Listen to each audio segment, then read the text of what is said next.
The choices you make in life are important. At least, that's the lesson repeated over and over in The Late Shift, the brand new full-motion video game from Wales Interactive.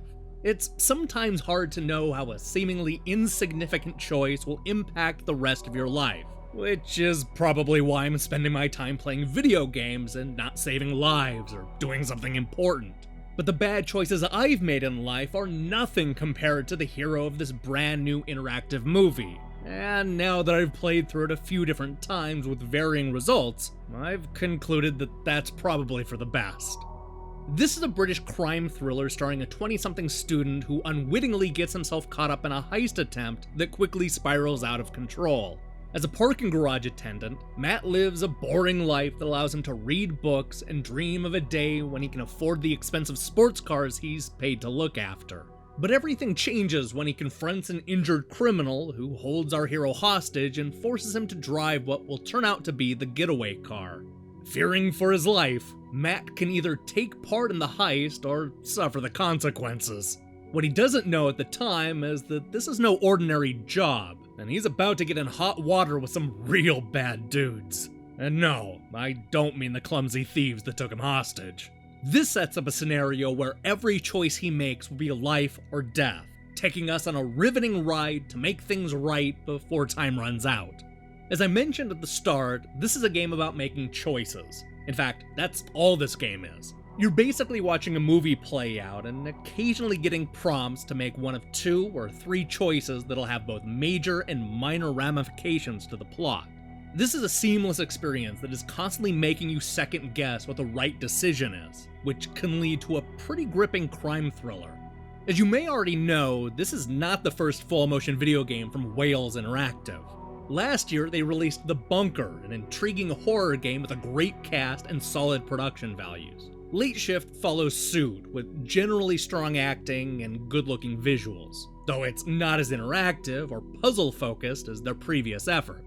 I think that's why I had a harder time warming up to this release, since it never really felt like I was playing a game. You're basically just making a series of quick choices while watching a movie, which isn't as compelling to me. That said, I'd be lying if I suggested I wasn't into the concept enough to play through it multiple times. My first attempt saw me making choices based entirely on what I thought would be fun to watch, not necessarily what would be good for Matt or the people around him.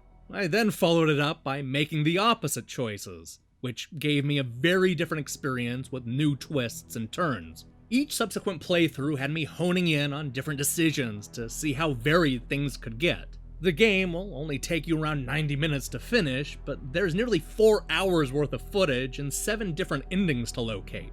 Despite having multiple paths, there are a few major plot points that will happen no matter what you do. Even when I went out of my way to drastically change the outcome, the story is good about pulling you back to witness the familiar twists. Though understandable from a development standpoint, this can sometimes break the illusion of choice. Thankfully, there are enough differences to keep you entertained for at least 2 or 3 plays, though you'll run into diminishing returns after that.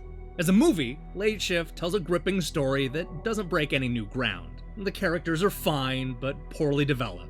There isn't a whole lot of action, and you'll see some of the twists coming a mile away. Still, the production is good, and first-time director Tobias Weber shows a lot of promise as a filmmaker. Had this come out before The Bunker, I likely would have been a lot more impressed with almost every aspect of Late Shift. Unfortunately, this pales in comparison to their previous FMV game, and I was a little let down that there wasn't more to do beyond just making moral decisions. While nowhere near as good as The Bunker, I like that Wales Interactive is keeping the full-motion video genre alive and well with games like Late Shift. This crime thriller isn't especially original, and you probably won't want to play it more than a few times, but it has an attractive price and good production values. I hope they keep making games like this, but maybe next time make the interactive movie a little more, well, interactive.